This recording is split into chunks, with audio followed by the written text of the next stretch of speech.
Hello and good morning everyone.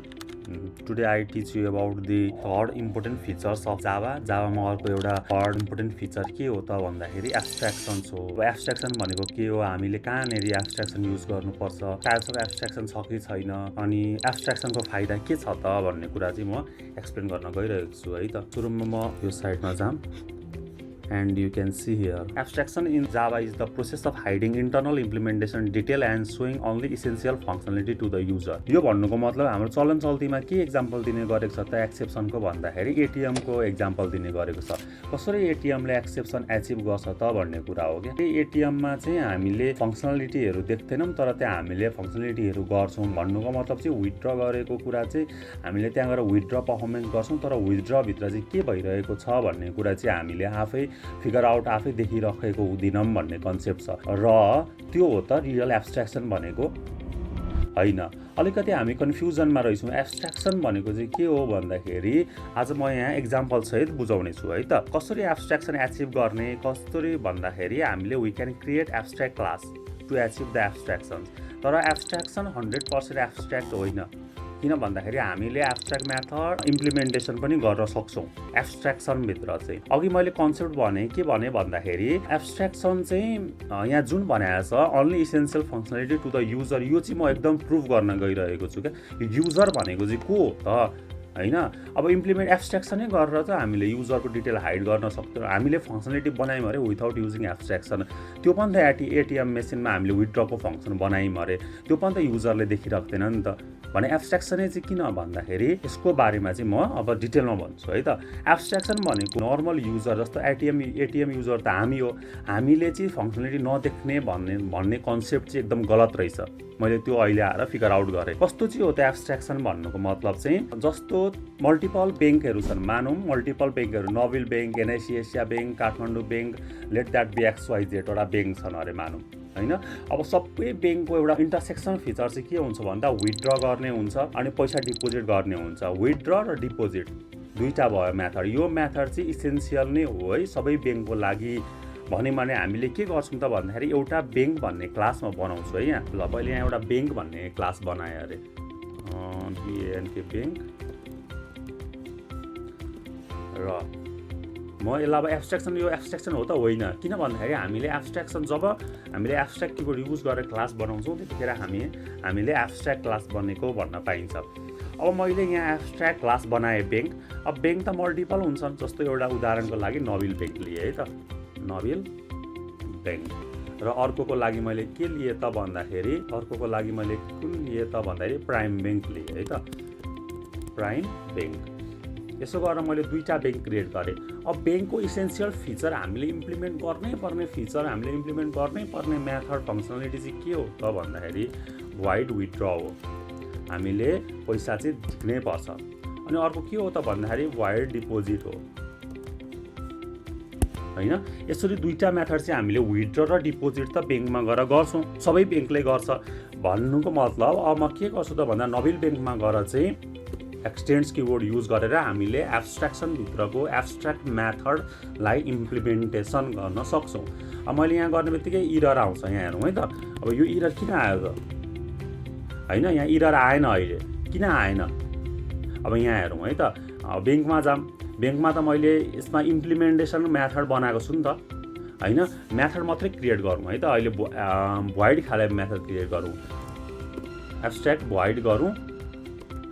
and here also I create a void method, yeah, abstract void, that is called deposit. दुईटा field मैले create गरे अरे. एउटा भनेको withdraw गर्ने, अर्को भनेको डिपोजिट गर्ने. यो सबै बैंकमा कम्पल्सरी हुनै पर्ने फिचर हो नि त हैन. अब मैले कुन बैंकमा गए भन्दाखेरि नोबेल बैंकमा गए अरे. ल नोबेल बैंकमा मैले जब एक्सटेन्ड गरे यहाँ एरर देख्न सकिन्छ.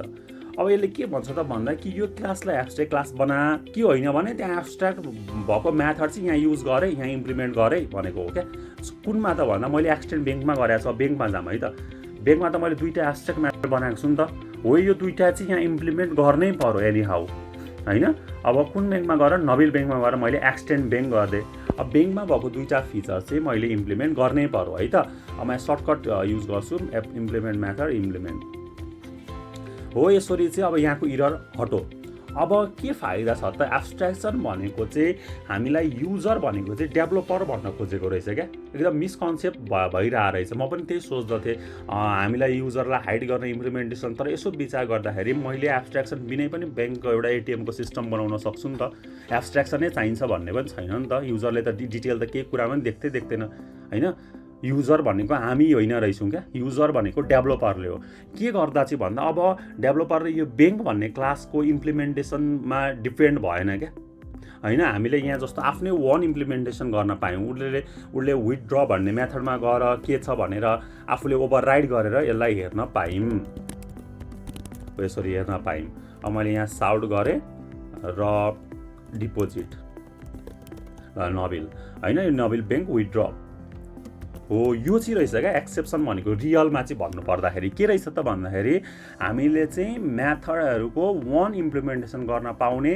युजर भनेको हामी होइन डेभलपरले चाहिँ त्यो मेथडमा के इम्प्लिमेन्टेसन भएको छ भनेर त्यो प्रायोरिटीमै नआउने जस्तो अब मलाई यही कुरा चाहिँ अर्कोमा गर्न मन छ अरे नबिल ब्याङ्कले पनि यो फिचर इम्प्लिमेन्ट गर्छ र अर्को प्राइम ब्याङ्कले पनि यो फिचर एक्सटेन्ड गर्छ है त एक्सटेन्ड्स ब्याङ्क गरे अरे यो गर्ने बित्तिकै इरर आयो इरर के आयो त भन्दाखेरि त्यहाँ भएको एब्स्ट्र्याक्ट मेथड यहाँ ओभरराइड गर भनेर इरर आउँछ र मैले यो गरेँ होइन म यहाँ प्राइम लेख्छु है त प्राइम ब्याङ्क लेखेँ यहाँ चाहिँ म कुन ब्याङ्क भन्दा ल प्राइम ब्याङ्क ल यसरी चाहिँ अब यो विथड्र भन्ने आफ्नो इम्प्लिमेन्टेसन वान इम्प्लिमेन्टेसन गरो हाइड द इम्प्लिमेन्टेसन एक अर्काको इम्प्लिमेन्टेसन हाइड भयो क्या प्राइमले नबिलको इम्प्लिमेन्टेसन हेर्न पाएन नबिलले प्राइमको इम्प्लिमेन्टेसन हेर्न पाएन हो यो कन्सेप्ट यो मेन कन्सेप्ट अफ एब्स्ट्र्याक्सन भनेको चाहिँ यही नै हो अब मैले यसलाई रन गर्नु पर्यो भने म एउटा मेन क्लास बनाउँछु हेरौँ है त मेन क्लास बनाएर ब्याङ्क मेन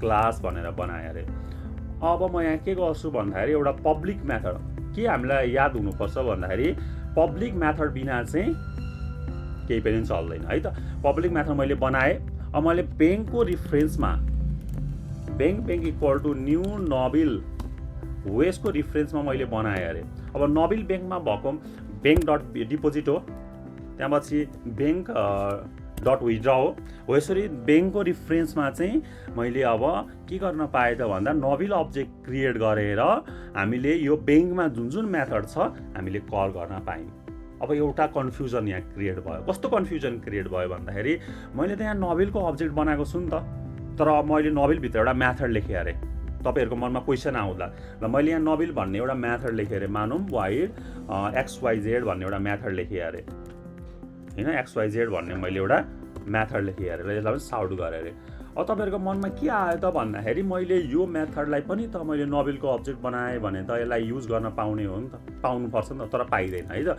ब्याङ्क डट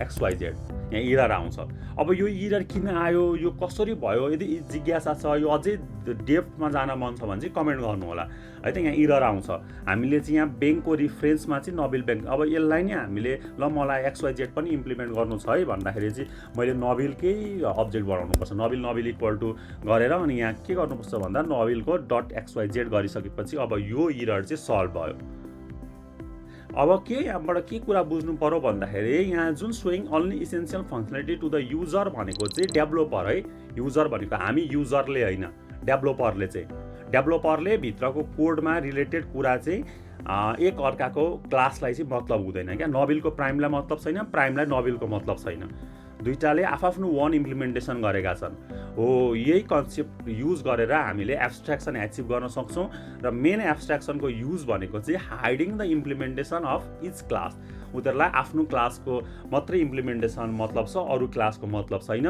र we can call the object with the help of the main abstract class रिफरेन्सबाट चाहिँ हामीले त्यो मेथडहरूलाई कल गर्न सक्छौँ ल आजका लागि यति नै भिडियो मन पर्यो भने लाइक शेयर र सब्सक्राइब गर्न नबिर्सिनु होला हस्त धन्यवाद जय नेपाल।